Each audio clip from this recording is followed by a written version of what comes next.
ഈ വെണ്ട കണ്ടാൽ നല്ല ആരോഗ്യമുള്ള ചെടിയാണ്.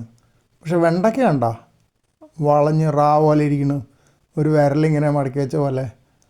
ഇത് ഞാൻ ഇടയ്ക്കിടയ്ക്ക് ഇവിടെ കാണാറുണ്ട്. അപ്പോൾ ഇത് വെണ്ടയ്ക്ക പറിച്ച് നോക്കിയാൽ അറിയാം അതിൻ്റെ കുഴപ്പം എന്താണെന്നുള്ളത്. ആ റായുടെ ഉൾവശത്ത് ഒരു കേട് കാണും.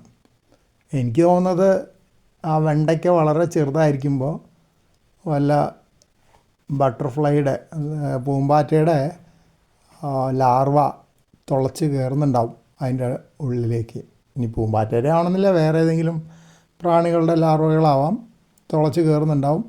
അപ്പോൾ അവിടെ വരുന്ന കേട് കാരണം ആ റായുടെ ഉൾവശത്ത് വെണ്ടയ്ക്കയുടെ വളർച്ച കുറഞ്ഞു പോകുന്നുണ്ടാവും, മറ്റേ ഭാഗത്ത് വളർച്ച തുടരുന്നുണ്ടാവും.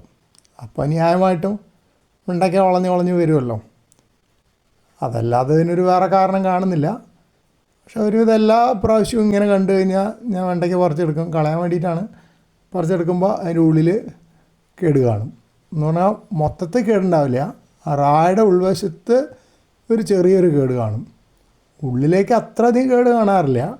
പക്ഷെ എന്നാലും ഞാൻ അത് കറിക്ക് എടുക്കാറില്ല. കാരണം കേട് വന്ന വെണ്ടയ്ക്കയാണെന്നുള്ള കണക്കിൽ അതങ്ങ് കളയും.